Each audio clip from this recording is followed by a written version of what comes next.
নমস্কার বন্ধুরা, welcome to আরকে sports. আশা করি তোমরা সবাই সুস্থ ও ভালো আছো। তো আজকের এই ভিডিওটা তোমাদের একটা রিকোয়েস্টের বিষয় নিয়ে হতে চলেছে, আর সেই রিকোয়েস্টটা হচ্ছে golden boot, golden gloves, golden ball, এই তিনটি অ্যাওয়ার্ডে কোন কোন প্লেয়ার কোন পজিশনে রয়েছে, কটা গোল করেছে, কটা ক্লিনশিট রেখেছে, সব বিষয়টা নিয়েই জানতে চেয়েছো। তাই এই ভিডিওতে সেটাই কিন্তু তুলে ধরবো। তো বন্ধুরা, বর্তমান সময়ে দাঁড়িয়ে মোটামুটি সব টিমের আর 5 থেকে 6টা করে ম্যাচ বাকি রয়েছে, আর এই 5 থেকে 6টা করে যে ম্যাচ বাকি রয়েছে সেই ম্যাচগুলো কিন্তু দুর্দান্ত হাই ভোল্টেজ ম্যাচ হবে এবং শেষের দিকে চলে এসছে আইএসএল। তো এখনই কিন্তু তোমরা আইএসএলের ম্যাচগুলো দেখে আরও বেশি মজা আনন্দ পাবে, কারণ হাই ভোল্টেজ ম্যাচ হবে।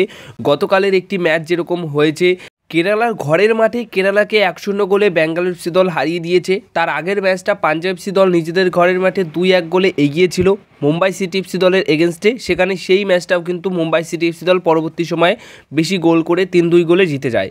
তাই এই ম্যাচগুলো এখন প্রত্যেকটা ম্যাচই কিন্তু হাই ভোল্টেজ ম্যাচ হবে। তো বন্ধুরা, 1 থেকে 5 নম্বরের মধ্যে 5 নম্বর পজিশনে আছে বিশাল কায়েত।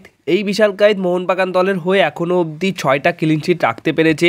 তিনি কিন্তু 8 নম্বর পজিশনে ছিলেন। তো কিছু ম্যাচ মানে গত কয়েকটা ম্যাচে দুর্দান্ত কিছু ক্লিনশিট রেখে তিনি 6 নম্বরে মানে 5 নম্বরে চলে এসেছে, সেখানে 6টা ক্লিনশিট রেখে। 4 নম্বরে রয়েছে পূর্বালা চেম্পা মুম্বাই সিটি এফসি দলের হয়ে 7টা ক্লিনশিট। 3 নম্বরে আছে আর্শদীপ সিং এফসি গোয়া দলের হয়ে 7টা ক্লিনশিট। 2 নম্বরে আছে পারফসুগান সিং গিল, 7টা ক্লিনশিট রেখেছে। আর 1 নম্বরে রয়েছে অমরিন্দর সিং, 8টা ক্লিনশিট। তিনি কিন্তু ওড়িশা এফসি দলের হয়ে এখন অবধি রাখতে পেরেছে।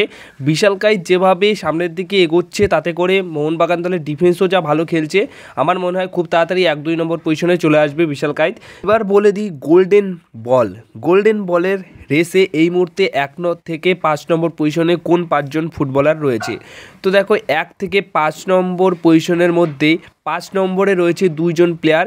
হ্যাঁ, 2জন প্লেয়ার রয়েছেন যারা কিনা একই সেম গোল এবং সেম অ্যাসিস্ট করে 5 নম্বরে রয়েছে। ইস্টবেঙ্গল এবং মোহনবাগানের যে প্লেয়ার রয়েছে, দুটি প্লেয়ার কেল্টন সিলভা এবং ডিমিট্রি পেট্রাডস, এই 2জন প্লেয়ার গোল এবং অ্যাসিস্ট করেছে 8টা। তাই গোল অ্যাসিস্ট মিলিয়ে 8টা গোল অ্যাসিস্ট রয়েছে, তার কারণে তারা 5 নম্বর পজিশনে রয়েছে এই লিস্টে।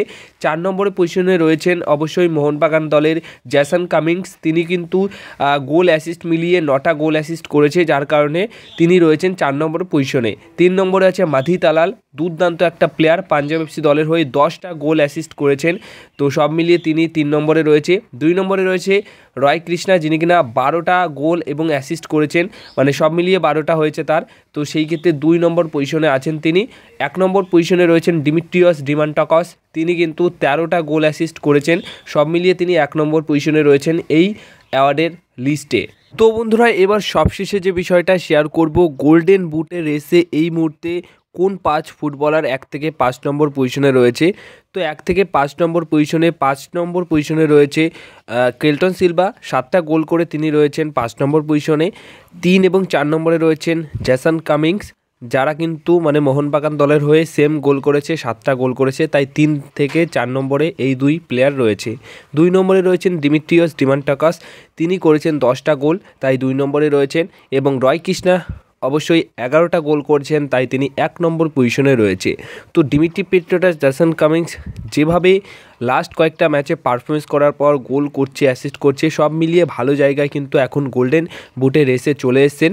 তো আগামী দিনে বেশ কিছু ম্যাচ বাকি রয়েছে এখনও, তো সেখানে যদি আরও প্রচুর গোল করতে পারে, তাহলে ডিমিট্রিয়স ডিমান্টাকস এবং রয় কৃষ্ণাকে ছাড়িয়ে 1 এবং 2 নম্বর পজিশনে ডিমিট্রি পেট্রাডস কিংবা জ্যাসন কামিংস চলে আসতে পারে। তো এই ছিল সম্পূর্ণ ডিটেলস, মানে বর্তমান সময় দাঁড়িয়ে কে কোন পজিশনে রয়েছে এই 3টি অ্যাওয়ার্ডের ক্ষেত্রে, সেটাই তোমাদেরকে জানালাম। যদি এই ভিডিওটা ভালো লেগে থাকে তাহলে ভিডিওতে করো একটা লাইক, আর চ্যানেলটিকে তোমরা সাবস্ক্রাইব অবশ্যই করে নিও।